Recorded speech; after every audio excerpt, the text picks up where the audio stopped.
జనసేన పార్టీకి సంబంధించిన సుజాత గారు కూడా లైన్లో ఉన్నారు. అలాగే టీడీపీ నాయకులైనటువంటి సురేందర్ నాయుడు గారు కూడా ఉన్నారు.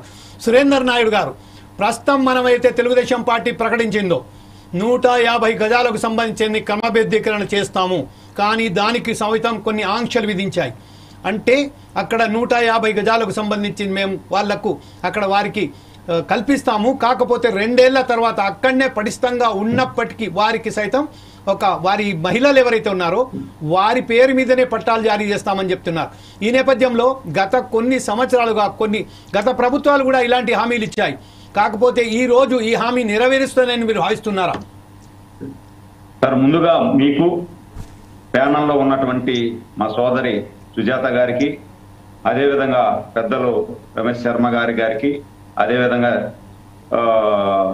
వైసీపీ నాయకులు గారికి, అదేవిధంగా ఫోర్ సైడ్ న్యూస్ యాజమాన్యం వీక్షకులకి నమస్కారాలు తెలియజేసుకుంటూ, ఈరోజు మనకి యాక్చువల్లీ ఉమ్మడి ఆంధ్రప్రదేశ్లో గౌరవ దివంగత ముఖ్యమంత్రి, విశ్వవిఖ్యాత నట సార్వభౌముడు ఎన్టీ రామారావు గారు ముఖ్యమంత్రి అయిన తర్వాత, ఆ ముఖ్యమంత్రి అయిన వెంటనే కూడు, గుడ్డ, నీడ ఈ మూడు పేదవాడికి ఉండాలి.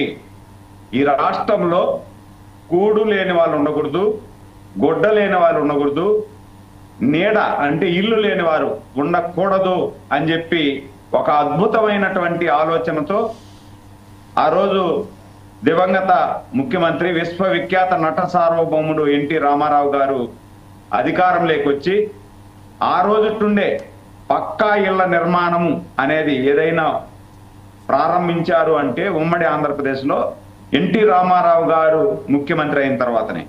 దాని తర్వాత చంద్రబాబు గారు దాన్ని ఇంకొంచెం ముందుకు తీసుకెళ్లి పటిష్టమైనటువంటి కాంక్రీట్ ఇండ్లు కూడా ఇవ్వాలి అనే ఉద్దేశంతో స్టార్ట్ చేశారు.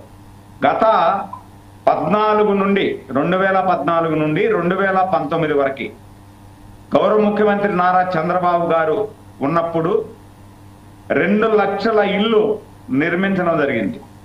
2 లక్షల ఇండ్లు నిర్మించి దాదాపు 1,00,000 ఇండ్లు గృహప్రవేశాలు కూడా జరిగాయి. మన ఛానల్ వాళ్ళు తిరుపతిలో ఉంటే నేను తిరుపతి చుట్టుపక్కల ఎక్కడెక్కడ ఇండ్లు నిర్మించారు, ఎక్కడెక్కడ గృహప్రవేశాలు అయ్యాయి అనేది కావాలంటే కూడా నేను చూపిస్తా.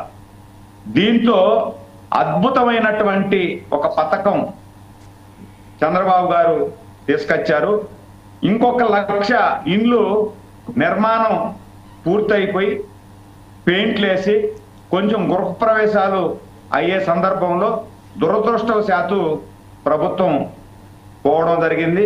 దాని తర్వాత వచ్చినటువంటి ప్రభుత్వం దాని మీద శ్రద్ధ పెట్టకపోగా ఏదైతే తెలుగుదేశం పార్టీ ప్రభుత్వం నిర్మించినటువంటి ఇండ్లకి పెయింట్ వేసుకునే దానికే సరిపోయింది వాళ్ళ జీవితం అంతా. 5 సంవత్సరాలు పూర్తిగా చంద్రబాబు గారు కట్టిన ఇండ్లు మాకు ఇవ్వండి, మేము లబ్ధిదారులు ఉన్నాము, మాకు అలాట్ చేశారు, మాకు ఇస్తే మేము గృహప్రవేశాలు చేసుకుంటాము అంటే పేదవాడికి ఆ ఇల్లు ఇచ్చేదానికి కూడా వీళ్ళకి మనసు అంగీకరించక 5 సంవత్సరాల కాలం గడిపేసి వీళ్ళ పెయింట్ మాత్రం వేసుకున్నారు.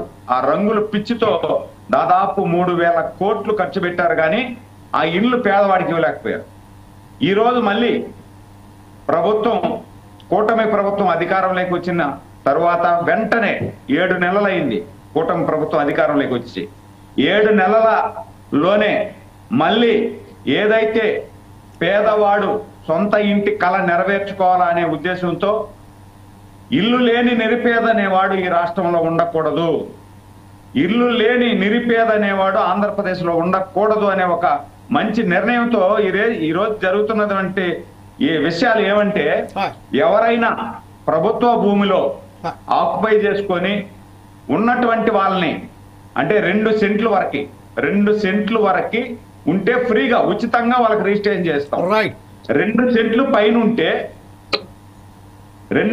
పైన ఉంటే దానికి నామినల్ అమౌంట్ అంటే నామినల్ అక్కడ ఏదైతే గవర్నమెంట్ వాల్యుయేషన్ ఉందో ఆ వాల్యుయేషన్ కంటే కూడా తక్కువ వాళ్ళ దగ్గర కట్టించుకొని మిగిలింది కూడా రిజిస్ట్రేషన్ చేసి క్రమబద్ధీకరణ చేసి వాళ్ళకి హ్యాండ్ ఓవర్ చేస్తారు. Right sir. ఈ విధంగా క్రమబద్ధీకరణ చేసి వాళ్ళకి హ్యాండ్ ఓవర్ చేసే దాని వల్ల ఉపయోగం ఏమంటే వాళ్ళ ఆధీనంలో ఉంటది ఎప్పటిండో కూడా, కానీ వాళ్ళ ఆధీనంలో ఉండి కూడా దాని మీద ఎవరైనా ఏదో ఒక పేదవాడు బిడ్డకు పెళ్లి చేయాలనో లేకపోతే బిడ్డ చదువులకనో ఎక్కడైనా ఒక బ్యాంకులో తనఖా పెట్టి లోన్ తీసుకొచ్చుకోవాలనుకుంటే లోన్ తీసుకునే పరిస్థితి ఉండదు. ఎందుకంటే అది ప్రభుత్వ భూమిగా రికార్డులలో చూపిస్తుంది, కానీ ఆధీనం మాత్రం ఆ వ్యక్తి ఆధీనంలో ఉంటది.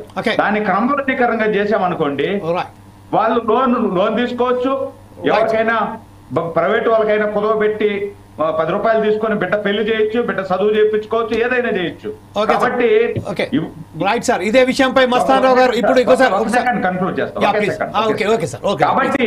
కాబట్టి మనము మీరు చేస్తున్నటువంటి ఈ ప్రయత్నం, ఫోర్ సైడ్ న్యూస్ ఛానల్ చేస్తున్నటువంటి ఈ ప్రయత్నం విస్తృతంగా ప్రజల్లోకి వెళుతుందనే నమ్మకం, విశ్వాసం నాకుంది. విస్తృతంగా వెళ్ళి ఎక్కడైనా సరే ప్రభుత్వ ఆధీనం, ప్రభుత్వ భూమి, ఎవరైనా వ్యక్తుల ఆధీనంలో ఉన్నటువంటి భూమిని క్రమబద్ధీకరణ చేసుకొని వాళ్ళ ఇల్లు, సొంత ఇల్లు కళ నిజం చేసుకొని సుభిక్షంగా నాకు సొంత ఇల్లు ఉంది అని చెప్పే విధంగా గర్వంగా తిరిగే విధంగా తెలుగుదేశం ప్రభుత్వం ఈరోజు ఈ ఆంధ్రప్రదేశ్ లో ముందుకు వెళ్తుంది. దీనిలో ఎలాంటి అనుమానం లేదు. రైట్ సార్, ఇదే విషయంపై మనకు సంబంధించింది బొట్ల రామారావు గారు వైసీపీ నేత మనకు లైన్ లో వచ్చేశారు.